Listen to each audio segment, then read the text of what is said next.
Yo, yo, yo, what's up, everybody? Welcome back to another Zaku Talku Podcast.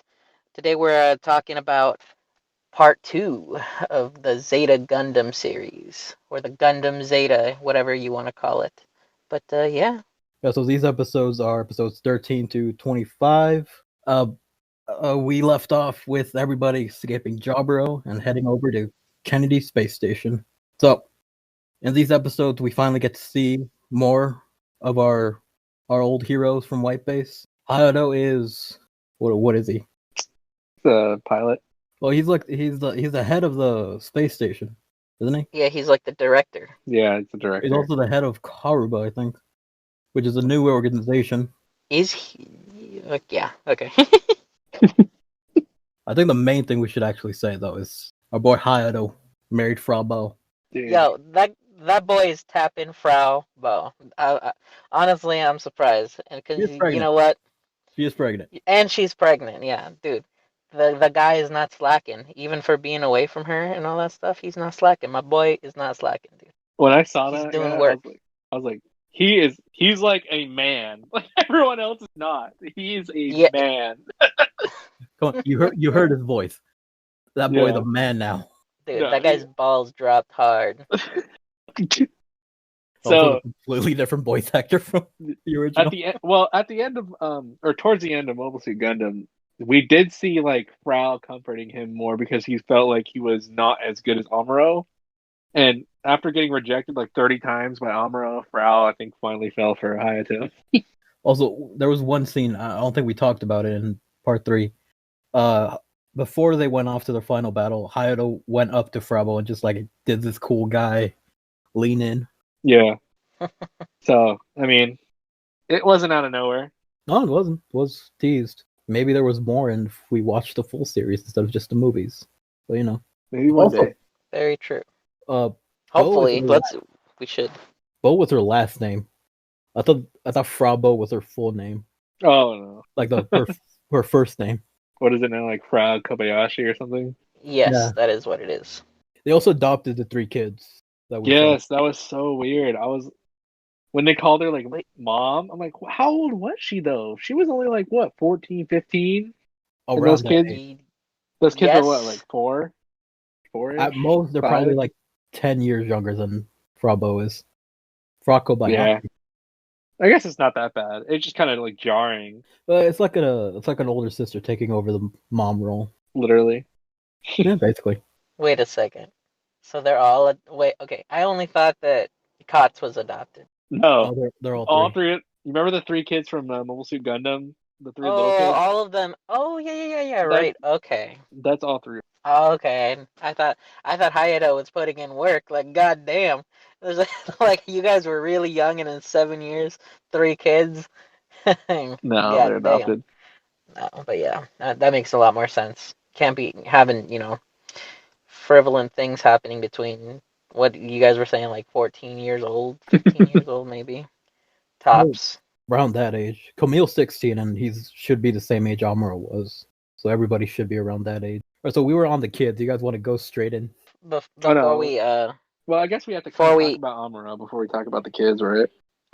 I think that sounds fair. Yeah, I think that sounds fine because it kind of leads into his interactions with them or touches on them. So. Or why they're you can't really talk about what you talk about them. Mm-hmm. Right, so within the same episode, we see Amuro flying over to meet Frau and the kids. Oh, that's also what's the term? He seems a lot more mature now, Amuro, but he also seems distant. Significantly more mature. What has been 7 years? It's been 7 years, and he's had his varied experiences, and they've really contributed to his growth. Yeah. So, I think the first thing you really notice is that he's kind of being secretive. Yes, he thinks his staff are like spying on him, which also we should cover. He is currently he's in hiding, or is he being hidden by the Federation? He's being hidden by the Federation. Yeah, so the Federation does not want him. Scary news. Yeah. It's kind of weird though, because he's like a lieutenant. They call him like Lieutenant Amuro. Dude, in fairness, everybody's called a lieutenant. I've been hearing lieutenant and ensign the most. I feel like there's nothing but lieutenants in the whole series. Except for Commander Bright at one point, but yeah, pretty much just lieutenants up the ass. So the reason I brought up Amuro before talking about the kids is because when you first meet or see him again, the kids are very bluntly angry with him, They're and asking why he's not fighting. yeah, and he obviously regrets not being able to help, but he thinks he can't help because he's being watched by the Federation. He also doesn't really know how to help. He seems to have some aversion to wanting to get back into a pilot position. Yeah. And I think the main reason he's being watched is because the Federation fractured, and there's like separate factions of it, and they don't want Amuro joining the faction that's helping the AU because Right. Which was what we covered, Karuba. Yeah, because he's an ace pilot, super good on a mobile suit, and apparently super good in general flying anything. The plane hijacking. Yeah. Which again continues the trend of a lot of new level of gangster. Stolen.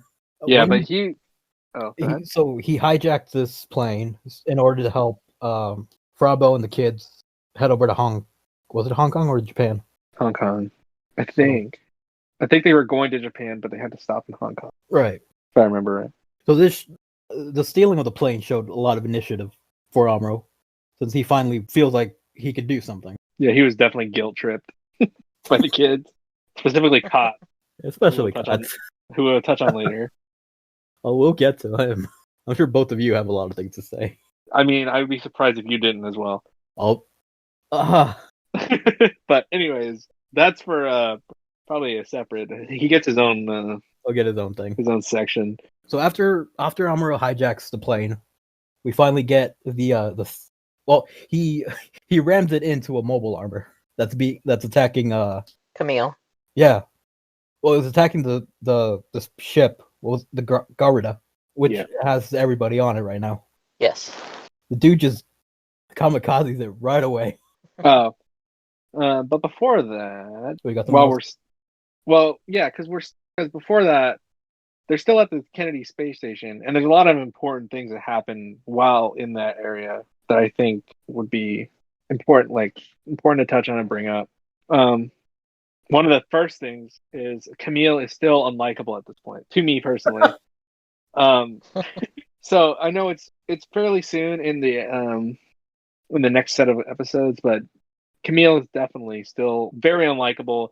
And I remember one scene in particular where Hayato approaches Quattro / Char and asks him if he is Char and why he's not taking up more of a leadership role.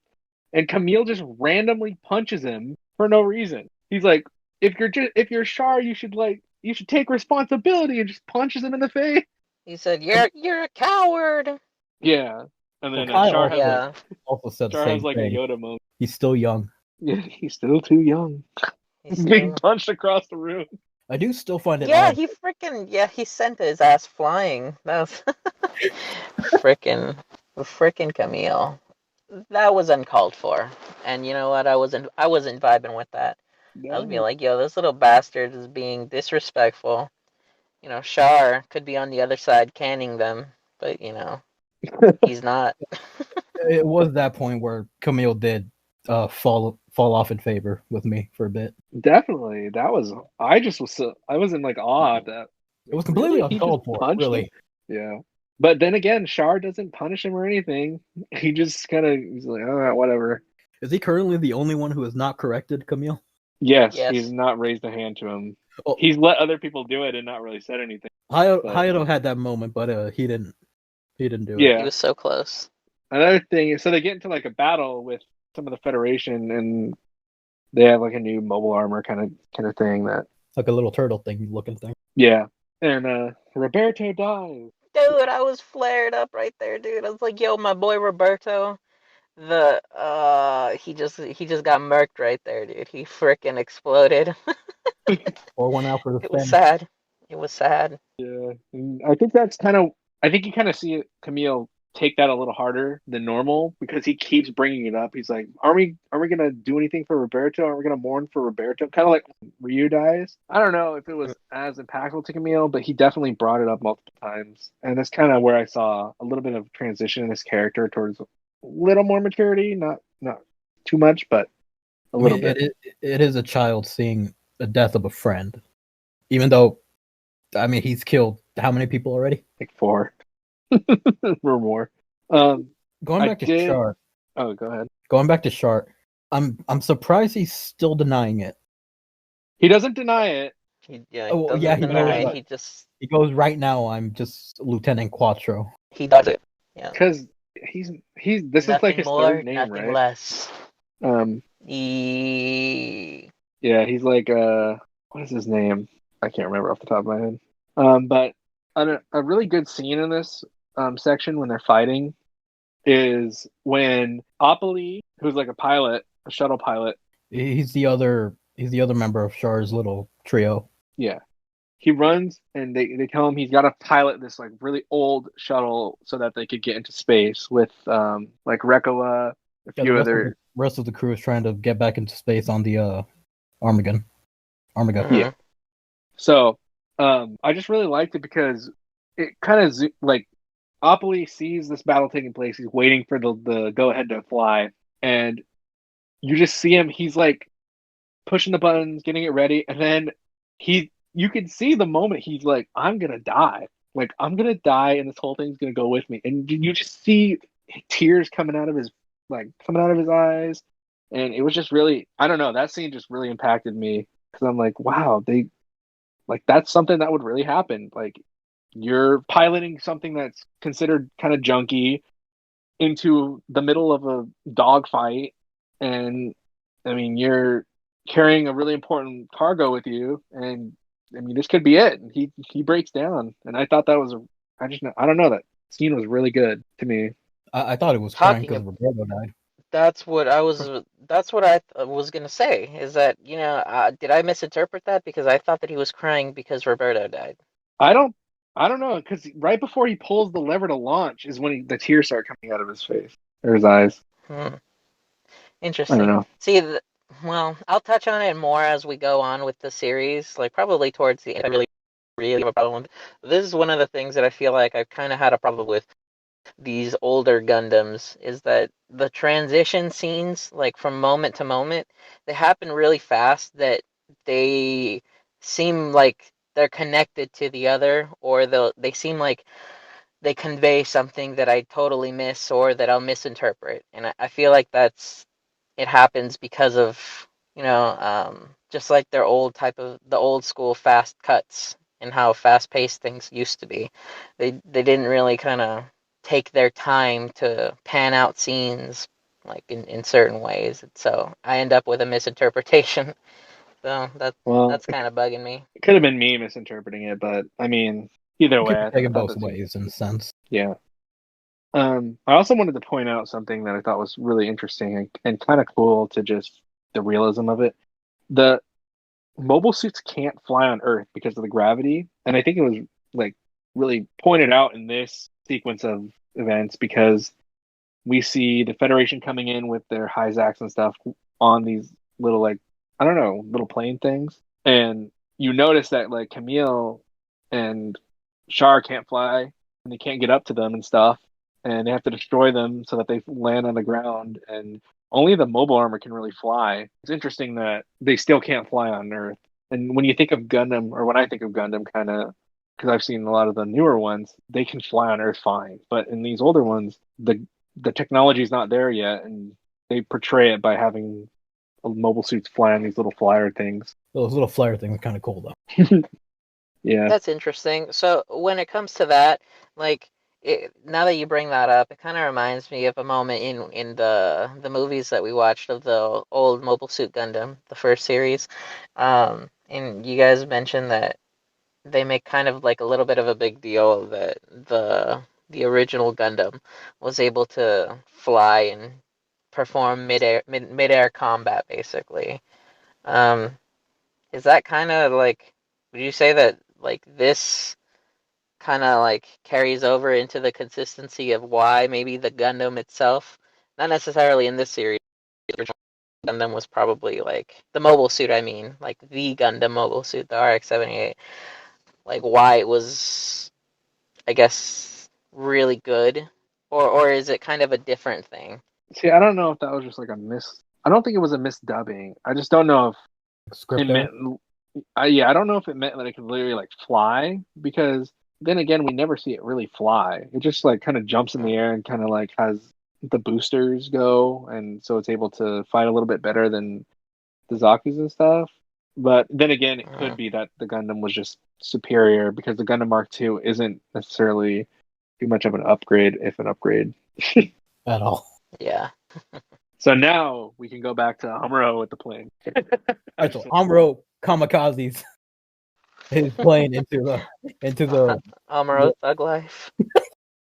And he Char kamika- just knows it's him. Yeah, no. Dude, I noticed that and I was like, what the hell? How does he freaking just? Like, I wrote that down in yeah. bold. How the did Char know that was Amuro? I know. And then New right off the bat, New You can't say new type. You can't say new type. I can say Amuro new type didn't. until Amuro did. No, he He didn't. said He didn't know he shit. said move out of the way, Char, or I'll deal with this, Char. And then he as said that. But you know what? What happens right after that? Right after they both say that, is that they both clarify that they didn't actually 100% know. They're both like, "Is that really Amuro?" And then Amuro sees that it's actually Char. So like they have the sense, but then they kind of new, like aren't 100% sure. new type. I'm just gonna every time something weird happens, it's just a new type. New type. Like, come on. It explains it.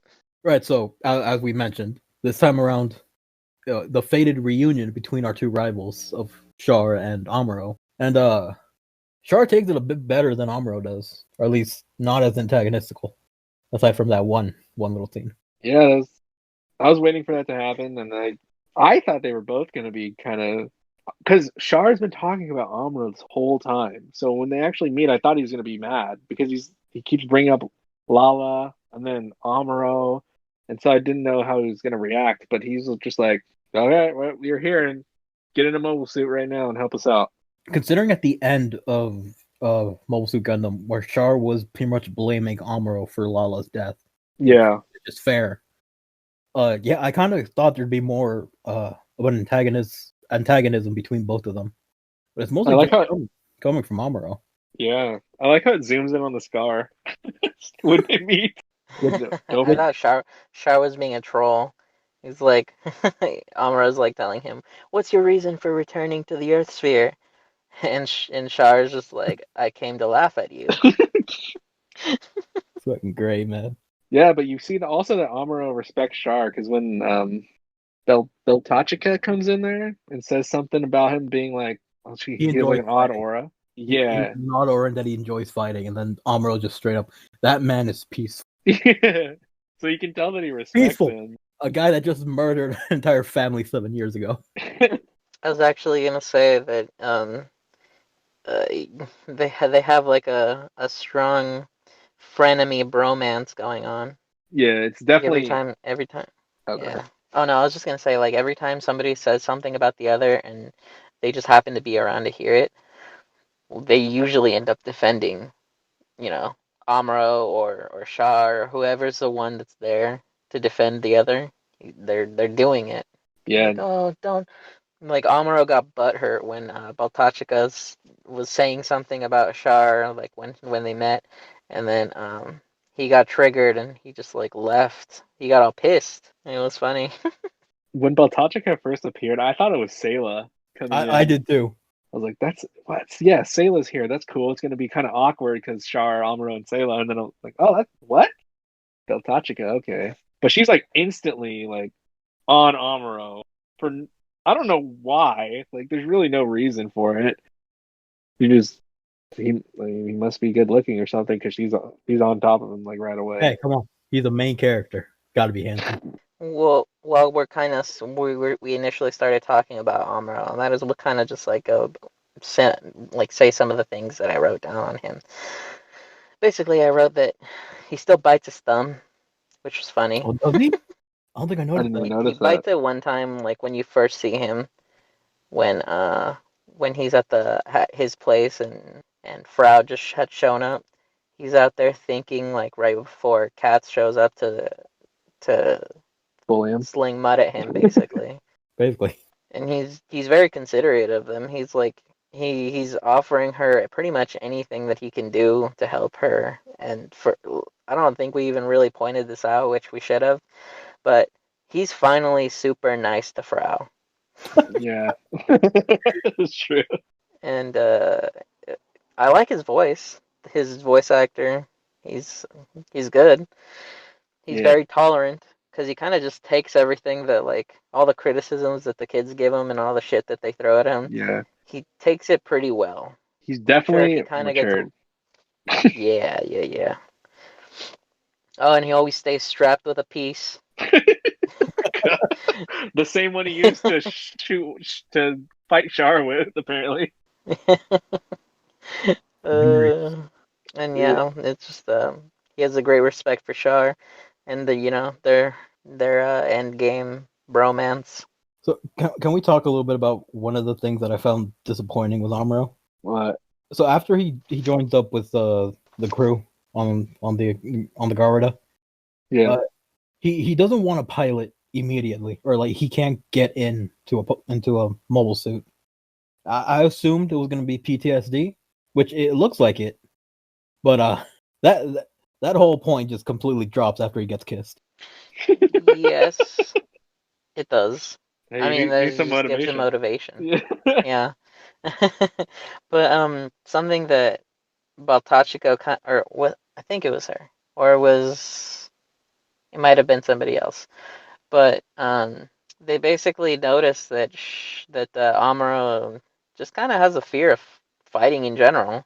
Like I think they were pointing things out like oh every new type has some kind of phobia of some kind basically, and they said that Amuro has like a fear of fighting. So I thought that was interesting. A fear of fighting that leaves as soon as he gets kissed.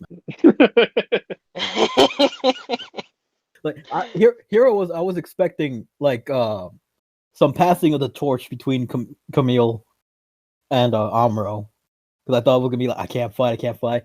Come on, Amuro, I know you can do it. And then Camille would be off being a dumbass, and then almost get shot down. But then Amuro swoops in like a hero. They're like, I can fly again. But no, he just gets kissed, and now he's flying. I was disappointed. All right.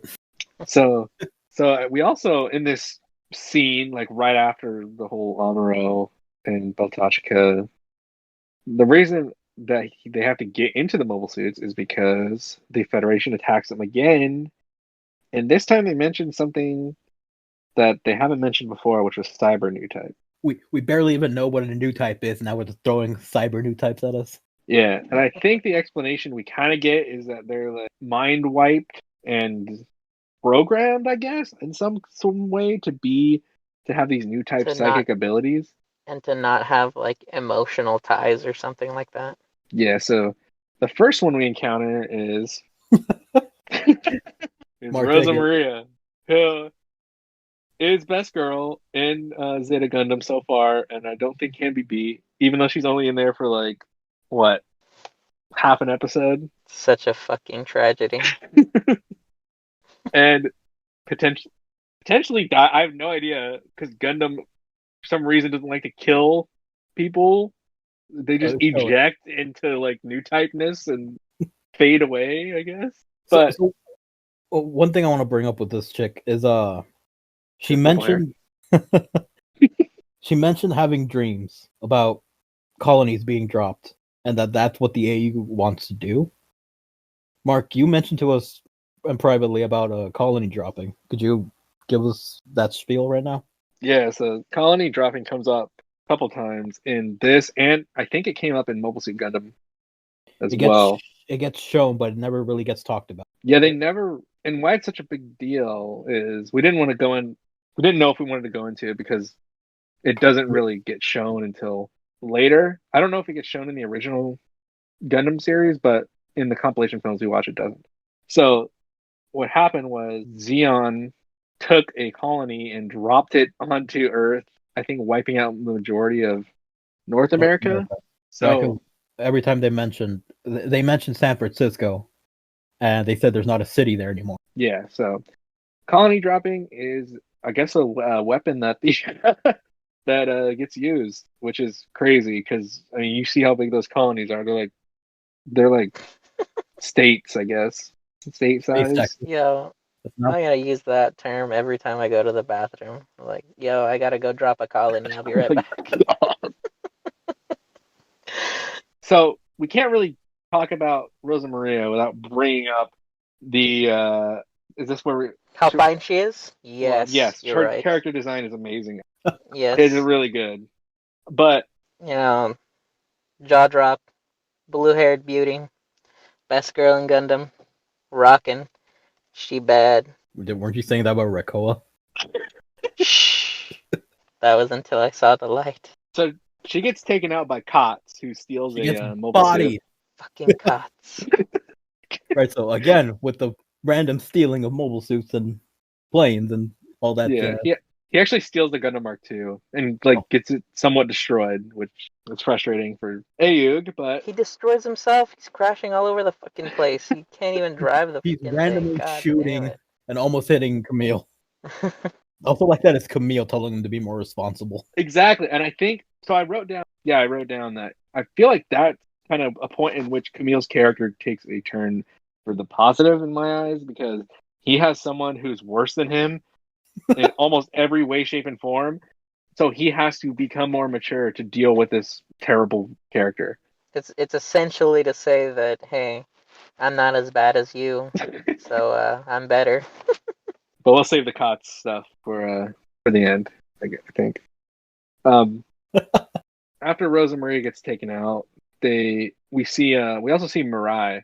Right, they headed over to Hong Kong, and that's where they meet up with Mirai and her kids. Yep. So she has two kids, boy and a girl, like Shard said previously. The boy was named Hathaway. I don't remember what the girl's name. Oh, I wrote that down, but I'm not gonna look for it.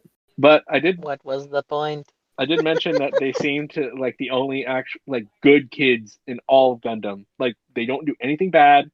They just listen to their mother and play like normal kids. They act like normal kids. They don't meddle in anything, and they're not terrible. So, they're not criticizing everybody, even though they're little sharks themselves, and they're not even sharks themselves. They're good kids. And Mirai is really supportive of Bright. Amuro offers to carry them over to space, I think. Yeah, to be with Bright. Yeah, but Mirai declines because she doesn't want to endanger the kids and interfere with Bright's work. Exactly. So, however, she's really. You go ahead. I was just gonna say, she's one of the more mature characters in the series. I mean, she thinks of others before herself, and it's admirable. Right. So she doesn't want to get kids involved. However, she gets kidnapped. Yep. And this is also when we see the Titans do it again, being horrible bastards. Yeah. So they carpet bomb the city with a new mobile suit, a giant ass mobile suit or mobile armor. The Psycho Gundam. Yeah, the Psycho Gundam. So I did not think the Psycho Gundam was going to show up in this series. I know enough. I don't really know a lot about it, but I've seen it on Maxi Boost. I assumed it was going to be I thought it was going to be an exclusive to a Double Zeta, but here it is. Yeah. Psycho Gundam can transform and is piloted by another cyber new type named 4. And what's interesting that I just thought about was that she doesn't have a name; she has a number, whereas Rosa Maria had a name, making Rosa Maria best girl. But the Psycho Gundam's interesting because it's obviously powered somewhat by the person's psychic or new type abilities. It is, and later on in Gundam, it is specifically designed to be worked by cyber new types and has to be diddled with in order to not need a new type, but also it cannot be very well handled. Yep. And it's interesting because this is kind of like a introduction to the Psycho frames, which are used in other Gundam series. So I just thought that was cool this is our first introduction to something that's new type powered. like a Psycho frame. So we're just gonna get given more things that new types can do without being properly explained. I'm gonna harp on this until we get a full-on explanation as to what a new type is and what it can do. We'll get there eventually. Hopefully. So yeah, they carpet bomb the city and kidnap Mirai, and Amuro sacrificed himself. Which he doesn't kill, like he doesn't die or anything. He just he tries to give himself over in exchange. However, Titans are bastards, and they hold all four of them still. With like an underwater Zaku just holds their little boat that Mirai's escaping on. Another interesting thing is that Camille and Four seem to have the same sort of connection that Lala and Amuro kind of had, where they're instantly drawn to each other. Oh boy, they're drawn to each other. Yeah, but Camille has the opportunity to further the relationship beyond what Amuro and Lala were able to. Yeah. So they kiss, yeah, you know. Yo.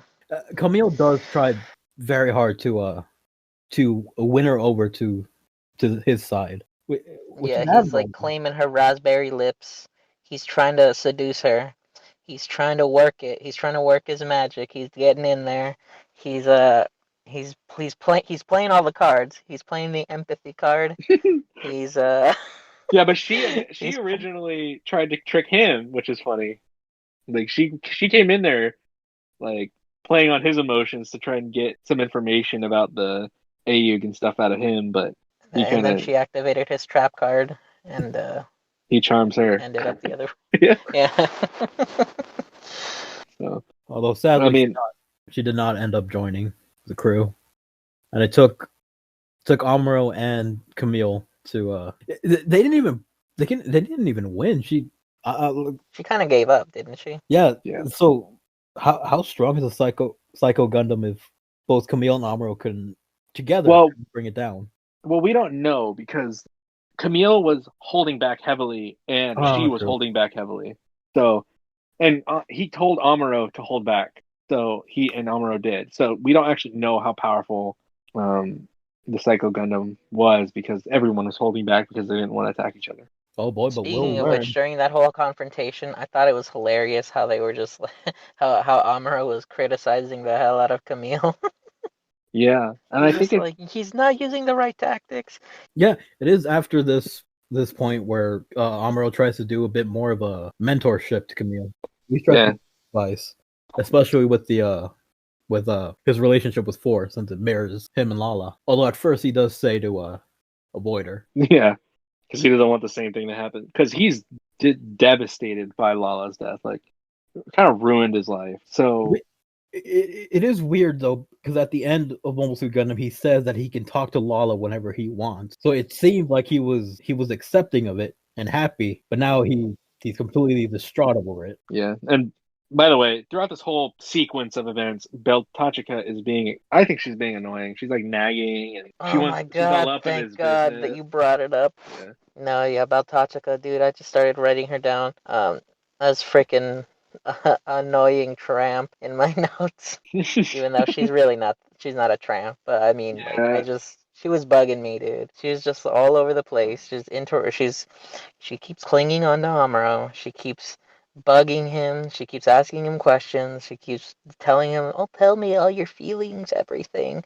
And Amuro's just trying to chill. He's trying to have a moment with Camille, and then she just comes in and butts in and ruins it. And then Mariah has to put her in her place. And then there's even a moment in which she's like, "Oh, could you please bring Amuro back to me," to Camille. And then he tells her, "You're just a selfish girl. You could cost a man his life sticking your nose like that all the time." Yeah, because she's like, "Amuro piloted the good. You should let him pilot this one." Camille's having it. She does go up to Camille like 3-4 times just to tell him that. Yeah, but she doesn't know Camille. That's definitely not Camille. He's not gonna do. If you tell him to do something, he's gonna do the complete opposite of it and have some sass with it. But his relationship with Four, he like pours his heart out to her, and I feel like that's another instance where he's developing as a character, because that's something he's never done, is tell someone else his emotions like that, like why he, kind of angry all the time. And I think 4 makes him accept himself, and you see that transition. Like after that, he's starting to become a more likable character, and responding well to orders, doing what he needs to do over what he wants to do, and in some ways. So I felt like that. He does start showing concern for his fellow pilot also. Yeah.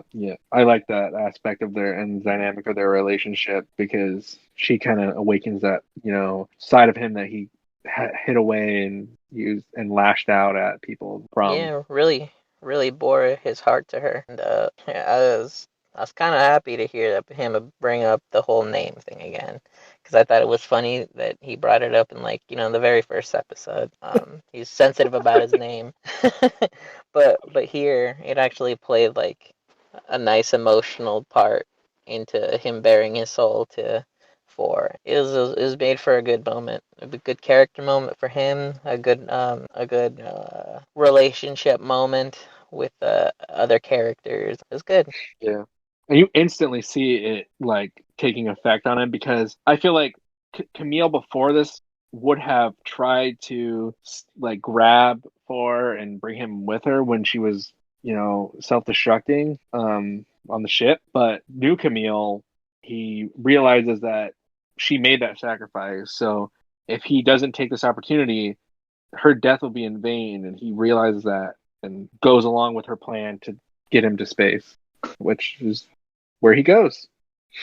And as of right now, also the last time we'll see Amuro for a while. Yeah, I'm really sad. I liked Amuro. It's kind of cool to see him again. I mean, he's still like a beast pilot. He still got it. Yeah, he still has it, even though he doesn't like necessarily want to have it. Yeah, and then when he like sees Mirai and then people are like harassing him and her, he was throwing hands, dude. I was like, respect. So back on the. Oh, go ahead, Garcelle. One thing we didn't mention was prior to them going to Hong Kong, Quattro and a few other people launched up back into space. Camille was unable to join them, and that's why he stuck around with everybody going to Hong Kong, which is why we didn't talk about Quattro for that entire thing. Yeah, I missed him. I was like, God, I really want him to come back. His voice is so soothing. Like he never raises his voice. He's always the same, and it's really calming. And I think that's on purpose to show that. Yeah, I kind of missed the whole cast like while they were gone. Like, yeah, I was happy with Amuro and pretty much the OG cast really. But I was kind of wondering, I was like, yo, this is breaking up the time that he was spending. Everybody else that's new and that I've grown attached to now within the first few episodes. Where's Emma? Where's Bright? Where's I was kind of missing them, and I'm glad that we ended up back with them. But at the same time, I also miss Amuro. And Kai I want to mention, because he was at the end of the first 12 episodes, but he just blinks out of here. He ends up writing a letter over to Hayato, pretty much saying like, "Hey, yeah, Quattro Char," which I did like what he said in the letter, which we covered slightly, is that Char Azenball is a leader, and if he chooses not to lead, he's a coward. It's true, and he has deliberately not led anything. He has everybody else above him. Well, while we're throwing out nice quotes like that, I'll just throw out, "A bird in a cage is nothing but a plaything for others," by Char.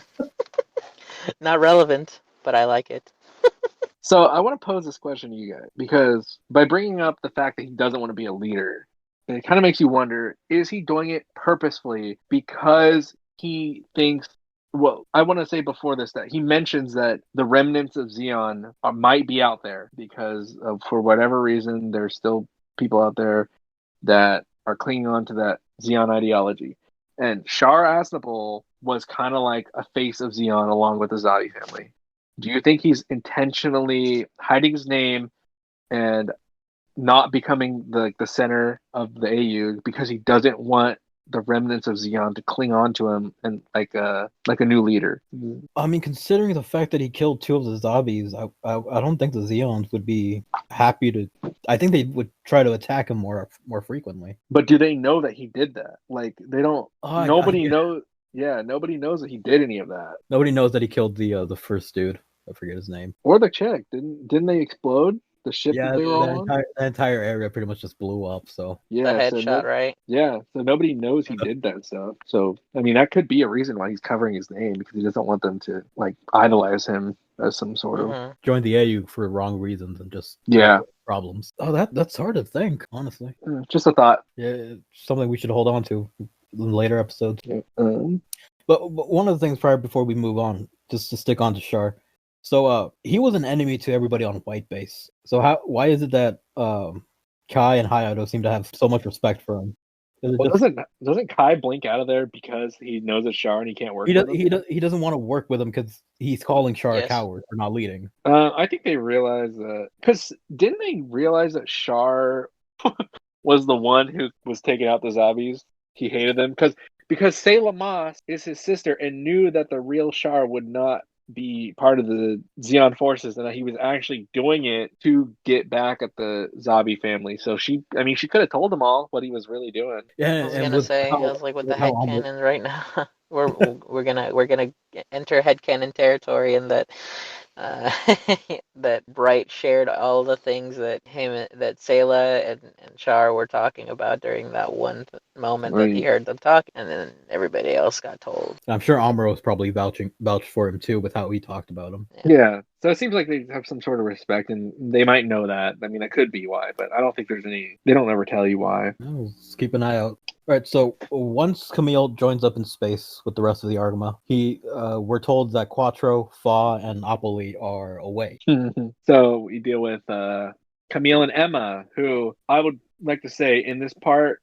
So Emma in this is a lot more naggy. I feel like, I don't know if you guys felt the same way, but I don't know if it's because Camille was a more developed character and kind of was less antagonistic, but it felt like she was trying to antagonize him over and over and over again, and he was being a little more calm this time. She would tell him, why are you doing this? Shouldn't you be doing that? Why are you cleaning your room? And all this stuff. And that was the strangest part. And every time he was just kind of reacting like not angrily, kind of calmly. So she seemed more annoying, and I don't know if it's just because of that Camille was calmer. I think that it is just that Camille was already a different character by this point, because I thought Emma was just acting how she normally is, that kind of naggy big sister, because she also brings up that while Camille was down on Earth, he fell in love. Yeah, when Bright's trying to tell her, he's like, "You go talk to him," and she's like, "Oh, it's not gonna work because we're too close to each other," or something like that. She can't act like you just gotta let him basically burn out his steam or whatever. And then Bright's like, he reminds me of myself, and I'm like, how?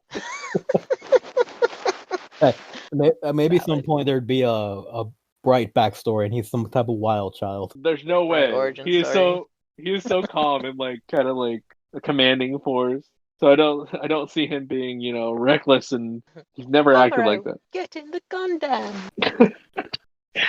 So now that we're in space, we got a more or less a new villain we got to deal with. Paptimus. Rocco. Paptimus Prime. Again, these names are very funny. But Paptimus is from Jupiter, so that might be a common Jupiter. Paptimus. So Paptimus Scirocco is eccentric, to say the least. He 180s every moment that that I see him. He acts all high and mighty, and he knows everything that's going to happen, and he's some kind of respectful dignitary. And then a character turns around and does something or talks to him and shows him attention, particularly of the female variety, and then he's all smug and like he's trying to win them over. He does also have a line where it's the future emperor, ruler of the world, is going to be a woman. Will be a woman. Yeah. So I mean, I don't know what's wrong with him.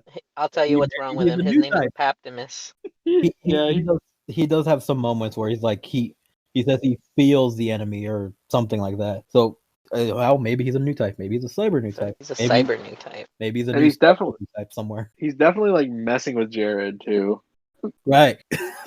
Jared. So he's the commanding officer over Jared. He used to be Jamaicon was his name, but now Paptimus has kind of taken over Jared and gives him his own little squadron of cyber new types. Yeah, and they don't do anything.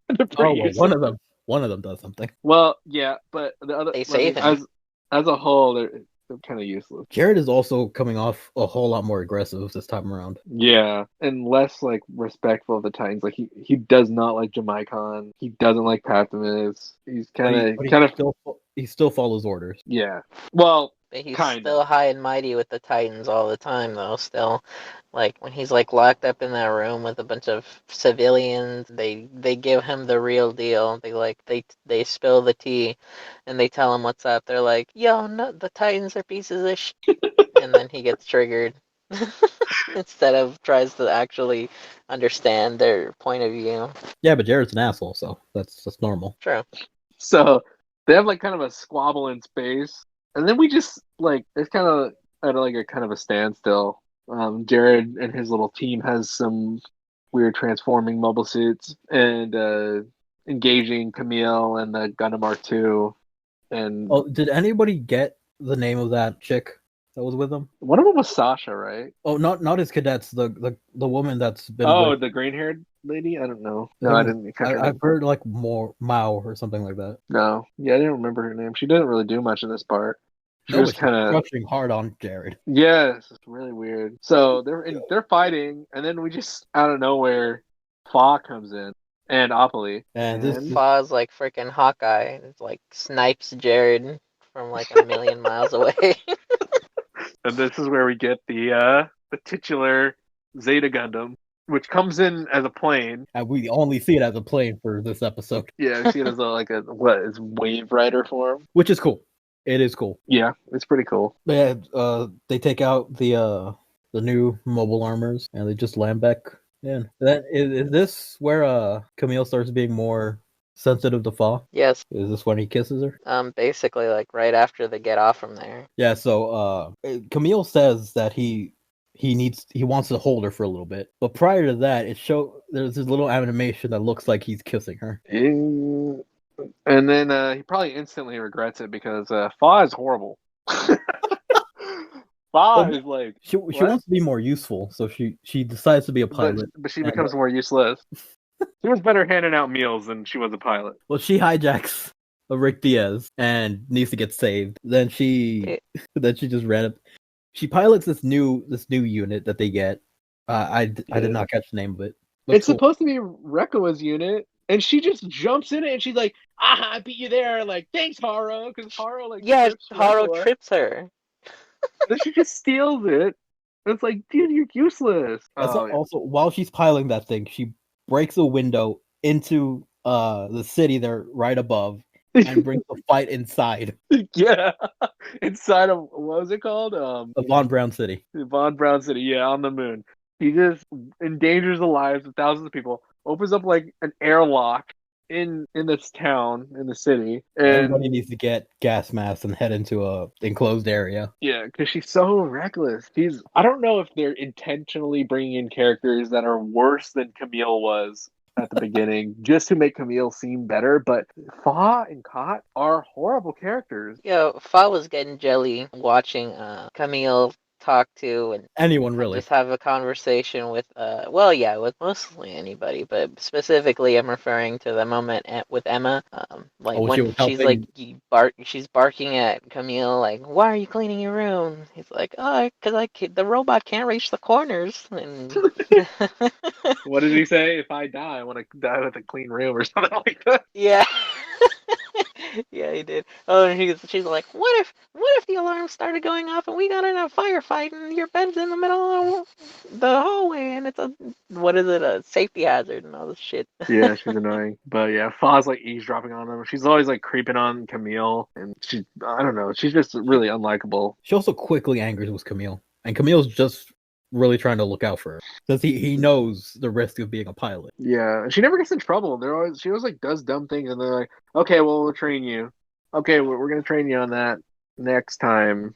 Like, yeah, you just stole a mobile suit and destroyed a city, but we're gonna train you. Both Emma and Rekko do compliment her at some point, but I don't think that was the best thing to do. Try and make her feel better because she's like so useless. She's so. Camille and Kotz go into the city to try and figure out how many mobile suits that the Federation. Hold up. Camille goes in to figure out how many mobile suits are in the city. Kotz just randomly stows away because he's Kot. Yeah. Oh, wait, hold on. Before we move away from Fa, I just wanted to say real quick that shit, I just lost it. Well, it wasn't that important because Fa isn't. So, anyway. Oh, okay. Wait, no, wait. I just it was pretty I got blindsided by her because the first thing that she does is like freaking snipe Jared from like a million miles away, and then I thought she was gonna be like a badass, and then it turns out she freaking sucks. There we go. So yeah, so Camille goes into the city to find out how many mobile suits they have, and Cods kind of follows him because he's just being annoying. And Well, let's go ahead and, since we're gonna get into Kotz, let's go ahead and just start from the beginning. So Kotz is there when Amuro and Fra meets up with Frabo, and he is a little shit. He is constantly telling Amuro, "Why aren't you fighting? You need to fight. Boy, do you suck." And Amuro's just taking it because he's just a kid. But Kotz is just constantly being a little shit. Talking shit. he is. He guilt Amuro into hijacking the plane, and then ends up with everybody over with Karuba. And look, apparently Hayato wants him to be a pilot. Yeah, that was Hayato's biggest flaw, is that he trusted Kotz in any way, shape, or form. But he slapped the shit out of him, so that was good. That was the only good part. Then Kotz steals the Rick Diaz. No, he steals the Gundam, and that's when he snipes Rosamia. Rest in peace. Which apparently he's developing new type powers since he says he felt her there. No, he's not new type. He's trash. He's a trash type. Yeah, so he pulls a gun on Char to get him into space. Because Char didn't need to do that. Fucking asshole. He didn't even need to do that. He's like, you better get walking, or I might accidentally squeeze the trigger. Fucking kid. Like, yeah. He already said he was gonna walk with you, and the kid's trying to act cool. And then Char, he pulls a solid snake on him, and he's like, "You haven't even taken the safety off, Rocky." Yeah, so Kotz, he just is unlikable. He's worse than Camille. He's the worst. He's the worst character, and I don't see him ever being able to. Like, he has not matured this entire part. Like, for 13 episodes, we had to, or 12 or whatever we watched, we had to endure this unbearable character from episode 13 to episode 25. He was there. He did dumb things. He was reckless. He stole mobile suits. He pulled guns on people all the time. He didn't even know how to use it. And nobody did anything about it. They were just like, "Oh, Kotz, yeah, he's just learning. He's doing this. He's doing that." But he never learned. He just did the same thing over and over and over again. Got them in trouble over and over again. Like when Camille's going into the moon base, Kotz stows away for no reason. He just does it to be a dick. He's like, he does it because he wants to help. He wants to fight. No, he doesn't. To be of use. That's not even why he does it. He's like, why does Camille get to go? And then just lies and like sneaks in there because Camille's going. He wants the glory. He doesn't want to help. He wants glory because every time anyone does anything, he gets mad. Like, that should have been me. It's like, In fairness, he does save Camille once Jared confronts Camille inside Von Braun City. Yeah, but no, he doesn't because he gets the gun. Jared has a gun on Camille, and then if Kotz didn't come out, Camille would have been dead. No, you know what? If I was Camille, I would rather have gotten shot by Jared right there instead of getting saved by fucking Kotz. I don't think Jared is gonna kill Camille. I really don't. And so, I don't know. Camille has killed his girlfriend, and he's killed his best friend. Of course, he's gonna kill him. Yeah, but he could have killed him right there. Got him thrown in the brig. Jose, do you have anything to say about Kotz? Not anything good. I'll tell you what I have to say about him. He's a little bastard. He's a literal bastard because he didn't have any parents for. But, no, that's just mean. But it's just he inspires that kind of stuff in me because he's just a bad character. He's unlikable. There's nothing redeeming about him. He's just a little cuck that tries to jump into every situation that comes about. He's just throwing himself. He's like, "Oh, me, I want the glory." And there's just no. It's like Camille is telling him, it's like, "You're better help if you just stay here and stay out of the way." And he's doing the exact opposite. he's joining, he's butting his face in where he shouldn't be. He talks a lot of crap unnecessarily, and he's just so disrespectful. He deserves to get slapped.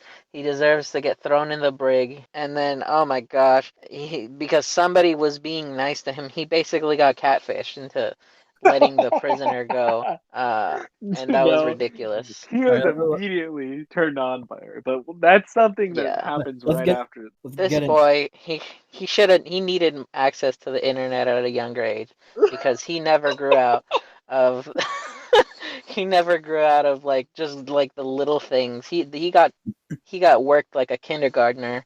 Like, oh, here's a little touch. Oh my gosh, she loves me. And then he freaking gets shafted. She's like, oh, thanks, bye. Pushes him out of the way, and then takes off. And he's like, oh, why can't I trust anybody? Fool, because she's your enemy. What the Oh Wait, my let's god. explain that a little Getting bit. caught.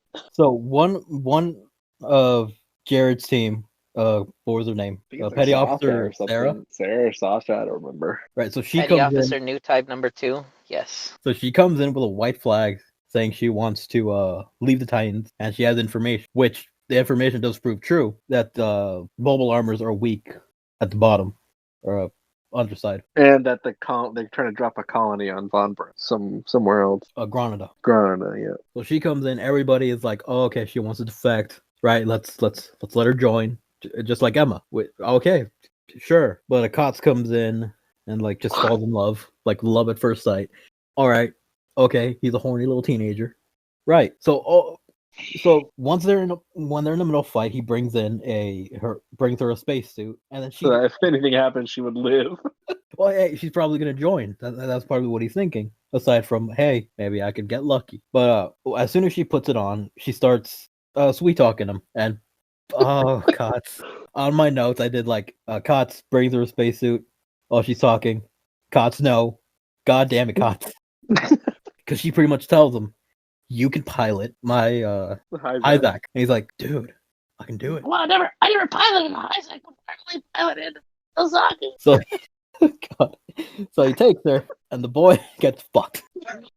No, not literally. He wishes. Not literally. Not No, he wishes, and then that's exactly what doesn't happen. The boy gets splayed, Yep, He and gets pushed. and then he gets put in the brig.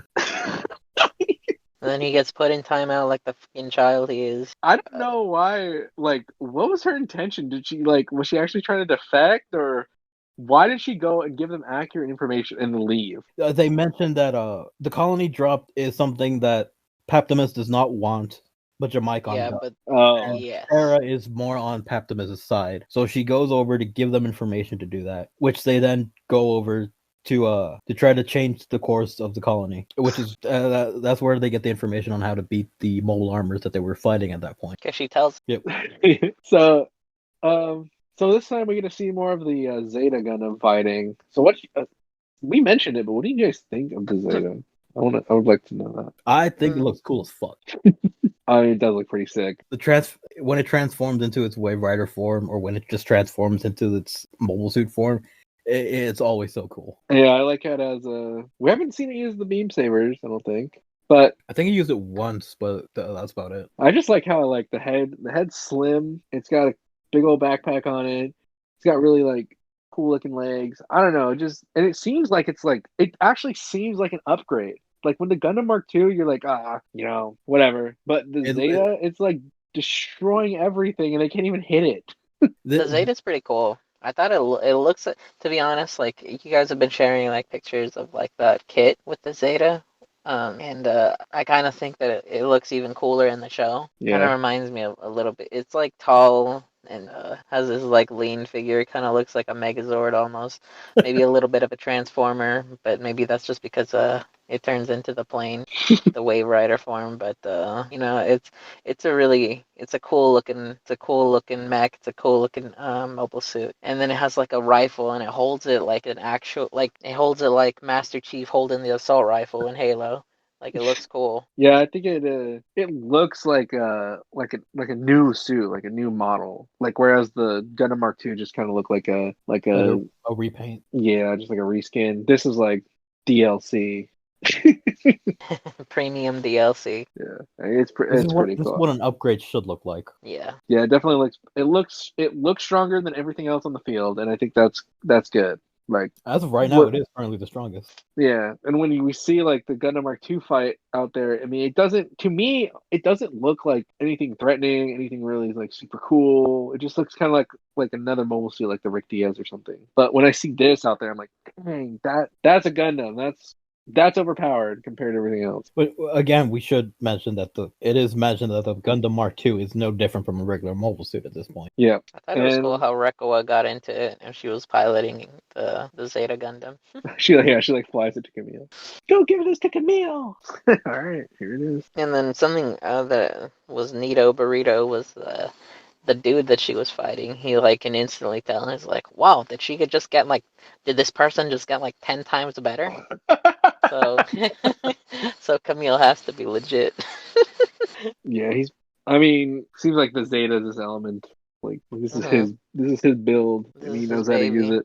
One thing that I do want to bring up is have they ever mentioned that they were building it? Like I remember that Camille was designing it, and that he mentioned he wanted to call it the Zeta Gundam, but I didn't know they were already working on it. Maybe the engineer submitted the plans while he was on Earth or something. Yeah. Because I was gonna say, it's like I don't remember that they actually because I mean he didn't even know what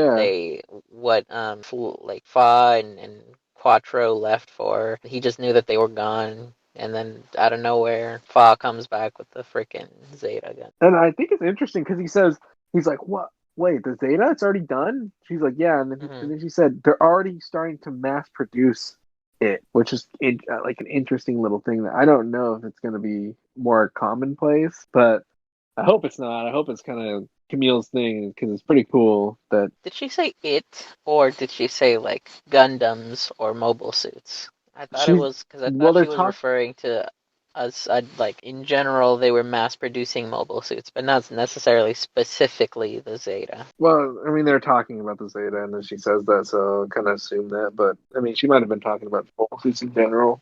So, is the Zeta built over one of the Mark IIs? I have no idea. It doesn't look anything like a Mark II. Because again, they had 3 different units, and they've only been using one. Where are the other 2? Wait, did I miss them getting destroyed or something? I thought the Titans took 2 of them back, right? Am I wrong? They got 2 of them back after Camille helped them. Camille helped Quattro take them, and then Emma got all 3 of them back once she defected. And then Franklin, Camille's dad, stole a Rick Diaz. So I don't think they ever got any of them back. Oh yeah, I don't know then. Oh, maybe one of them's gonna be the Alex. Right. So anyway, Von Braun City was home to a lot of little events that we should probably talk about. One of the main things is that we do learn that the Titans founder is named what's his name? Yamatov Hyman. And he's You can count on Gundam. Kakrikon, Bajina, Hyman. So he's currently in Von Braun City trying to convince the some type of council to give him control of the Federation. And the AU goes there to try and prevent that from happening. Yeah, I never got that dude's name. I just know he's a Commodore. Blex. Commodore Blex. Rip to that guy. Yeah, he gets assassinated. I thought he got shot in the head. I was like, why is he still moving and talking when he has like blood all around his head?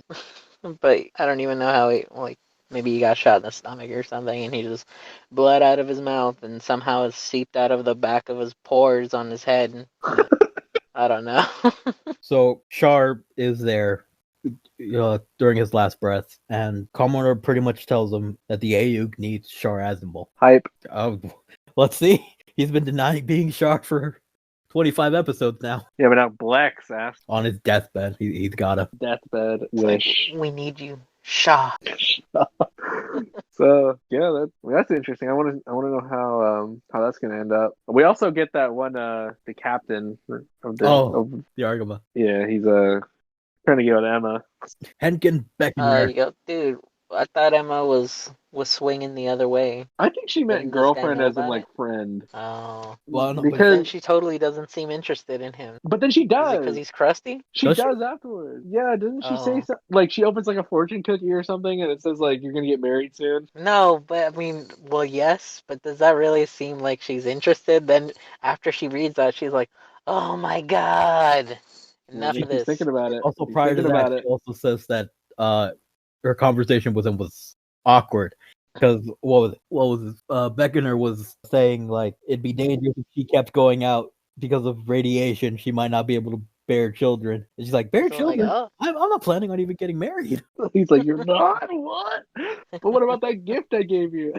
He doesn't say that. But yeah, he's Our trying that. He's our shooting brother- his shot, dude. I mean, we've already seen this happen before with Bright, so Oh, you it's think not in the out next of the few realm of episodes we're gonna possibilities. you think there's gonna be a character that's gonna come in and give her the slap of love, then die?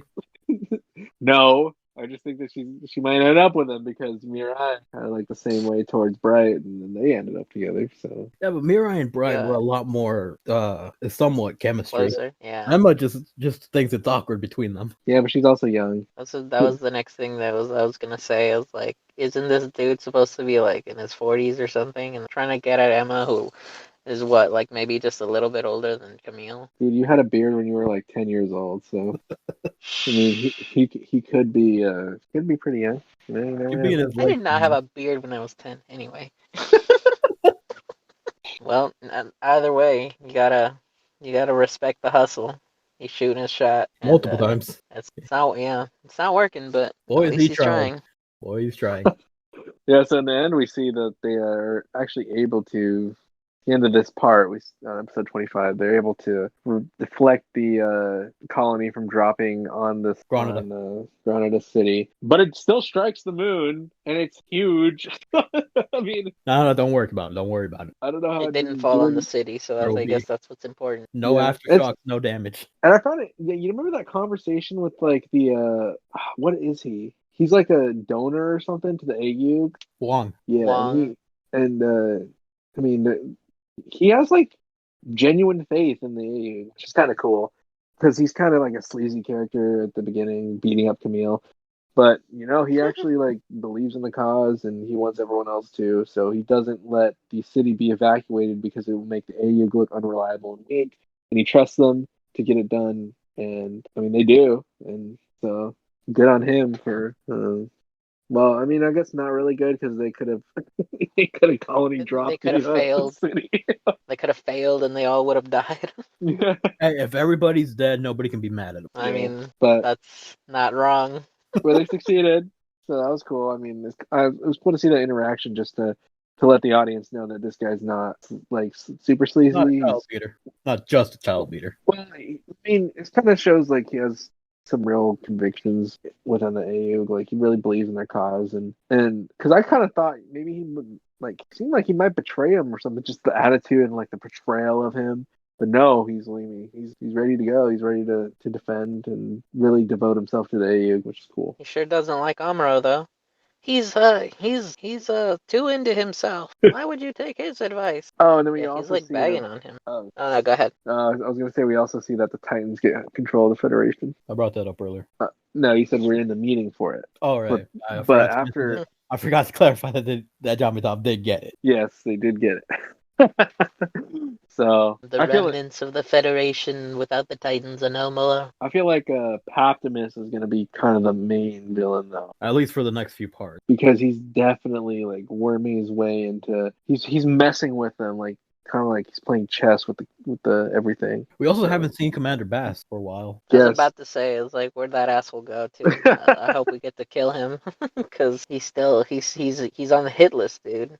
He needs I to can go. also see Paptimus probably assassinating him in some way. Yeah, he seems like he might, because he doesn't seem like he really cares about the AU. He doesn't like or not the AU. I meant the Federation. Like he's seems like he's just aligning with them out of Personal to mess with them.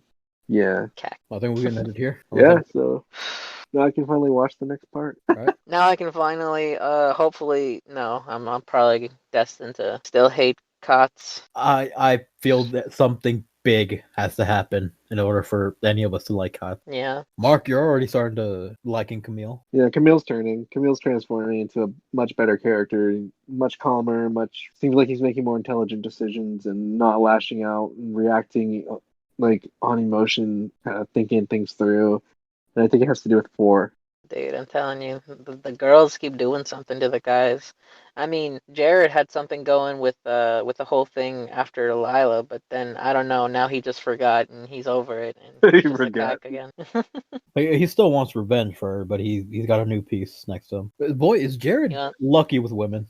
He's surrounded by them. Yeah, they just like flock to him and he's like a jerk and they don't care. So then later on, it's gonna get revealed that Best Girl is actually alive, the blue-haired beauty, and we're gonna get to see more of her. No, I wish, but you can hope. maybe she We all, ejected. we all expected Matilda to be alive. These fucking deaths, dude. These fucking deaths always throw me off. I'm like wondering, did they actually survive? Because they like ejected. What's the point of ejecting if you're just gonna like fall to your death anyway or get caught in the explosion? Well, they like eject out and then it shows like, oh, they lived or they got away. No, they just evaporate. What? Yeah, it's really. I feel like if you eject, you die. Yeah, you're better off risking it in the Gundam or the mobile suits. Didn't You Camille just- say, "Did you see that pilot eject or whatever?" And then nothing happens. Yeah, that's what I thought happened. And the worst thing is she got done in by freaking cats. What a horrible way to go. Dude, oh What my a gosh. sad existence. You know, if he gets taken out, I mean, I'll celebrate, dude. I'll start. I'm not gonna, If Cots, I'm not gonna cry about it. You know. I'm not gonna cry about it. I'm gonna freaking pop one open and then kick back a cold one. And be like, this is for you, the blue-haired chick. What's her name again? Best girl. Rosamia. I think I heard it wrong because maybe I just heard it wrong. But yeah, it was something like that. Either way, I'm probably gonna watch the episode with her again. Yeah. Well, I was just like, she stands out. Like the colors of her character. Just I don't know. I just really like the colors that they chose for her hair. Contrast well with the color they used for her lips and her suit. I don't know. That's really good character design. Speaking of which, that episode that she was in, which just happens to happen to be that episode. That episode was bomb. I like wrote it down. Like that was a good ass episode. That was the one with No, that was the one with Amuro and all that stuff. And they were fighting and all this crap, and it was just good. And I rewatch it. Yeah, the first episode felt real long. 13. True. Very true. I agree. I concur. Master Kenobi should go. Well, I guess that's it. We'll be back That's next it for time. thanks for joining us for another Zaku Talku. So we'll catch you all later.